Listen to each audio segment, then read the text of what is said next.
बिस्मिल्लाहिर्रहमानिर्रहीम। अस्सलाम वालेकुम। मैं हूं हकीम इलियास। नाजरीन, उम्मीद करता हूं आप सब लोग खैरियत से होंगे। नाजरीन, आज का जो हमारा टॉपिक है वो बहुत ज़्यादा इम्पोर्टेंट है, इसलिए मैं सबसे रिक्वेस्ट कर रहा हूं कि इस वीडियो को गौर से देखिएगा ताकि आप लोगों को भी फ़ायदा मिले और आप लोग किसी और को भी फ़ायदा पहुंचाएं। तो इसकी वजह से मेरा रिक्वेस्ट है कि इस वीडियो को गौर से देखिएगा। आज का जो हमारा टॉपिक है वो है एसिड रिफ्लेक्स, सीना, मैदा की जलन, तेज़ाबियत, गैस ट्रबल।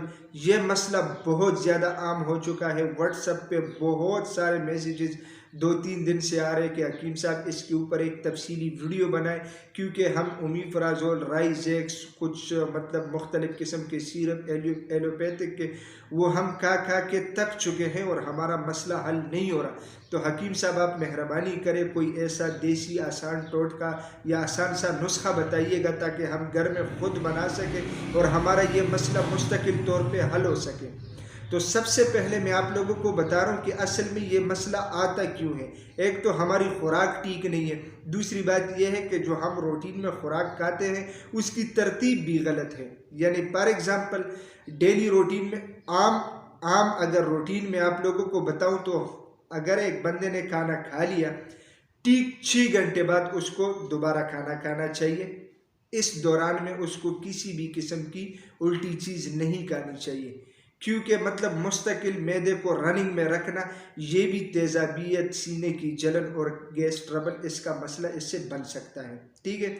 इसके अलावा हम क्या करते हैं रूटीन में कि जब कोई प्रोग्राम होता है या आगे पीछे या वैसे भी रूटीन में हम मतलब चावल और इसके अलावा मुर्गी और मतलब चिकन कढ़ाई वगैरह ये चीज़ें या फास्ट फूड जब हम यूज़ करते हैं तो हम उसके ऊपर फिर पेप्सी पी लेते हैं, कोई भी कोल्ड ड्रिंक्स।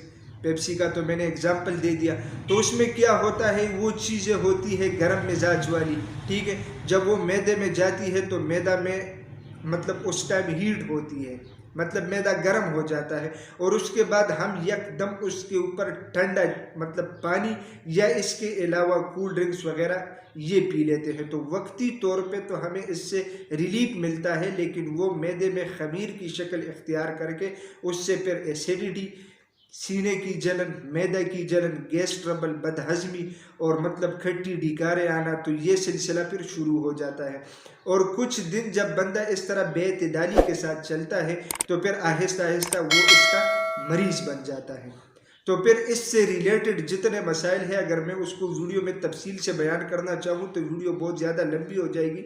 सिर्फ आम एक गैस ट्रबल से जो है ना बंदे का बिल्कुल दिमाग भी काम नहीं करता, कभी कभी ब्लड प्रेशर भी मतलब वक्ती तौर पे हाई हो जाता है, इंतहाई गुस्सा मरीज को आता है। ठीक है।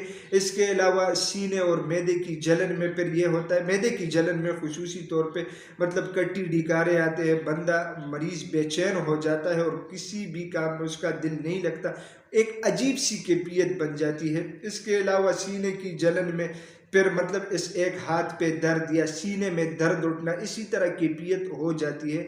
तो मरीज काफ़ी डर जाता है और मतलब बाज़ औक़ात तो मतलब इमरजेंसी का एक केस भी बन जाता है।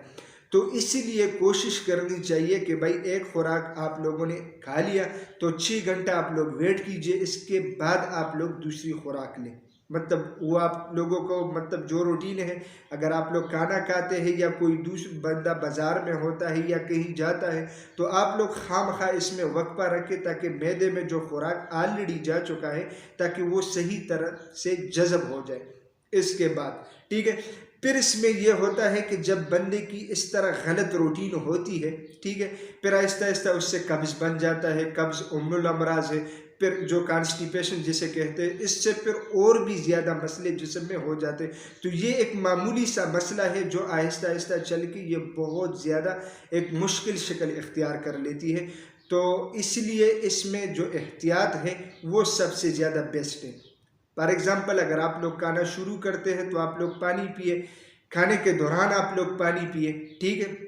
और इसके अलावा खाने के एंड में आप लोग बिल्कुल पानी ना पिए और खाना भी इस तरतीब से खाए ताकि हवा के लिए कम से कम कुछ ना कुछ जगह बाकी रहे, मतलब पेट भर के यहाँ तक खाना नहीं खाना चाहिए।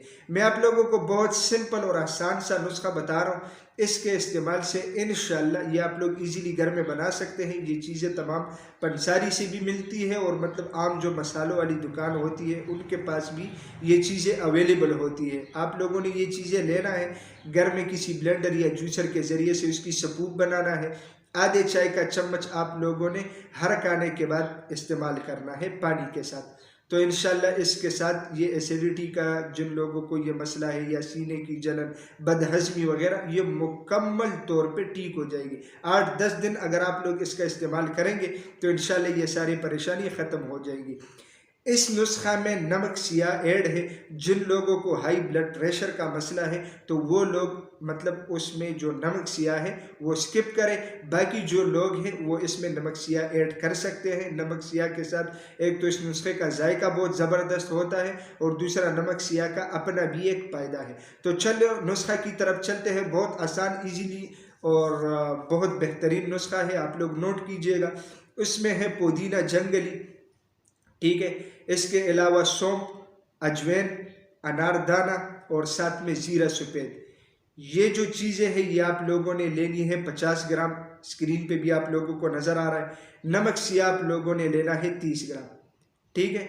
तो ये सारी चीज़ें आप लोग किसी भी ब्लेंडर या जूसर के ज़रिए से उसके बेहतरीन सपूप बना लीजिएगा। और ये है कि फिर नुस्खा आप लोगों का तैयार है। अच्छी तरह एक बड़े बर्तन में या एक बड़े शापर में आप लोग मिक्स कीजिएगा तो इंशाल्लाह इसके इस्तेमाल से ये सारी परेशानियां ख़त्म हो जाएंगी। जिन लोगों ने रिक्वेस्ट किया तो मैंने कोशिश किया कि आसान अल्फाज में बहुत ही अच्छी तरह मैंने आप लोगों को समझा दिया।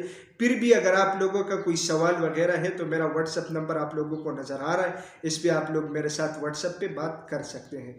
तो नाजरीन, मैं उम्मीद करता हूँ आज की ये वीडियो आप लोगों को पसंद आई होगी। अगर ये वीडियो आप लोगों को पसंद आई है तो उसे अपने दोस्तों के साथ ज़्यादा से ज़्यादा शेयर करें और इसी चैनल को भी ज़रूर सब्सक्राइब कीजिएगा, क्योंकि इसी चैनल पे आप लोगों को हेल्थ के हवाले से मुख्तलिफ टॉपिक्स के ऊपर वीडियोज़ मिलती है। तो इंशाल्लाह मिलेंगे नेक्स्ट टाइम एक नए टॉपिक के साथ। तब तक के लिए मुझे इजाज़त दीजिएगा। अल्लाह हाफिज़।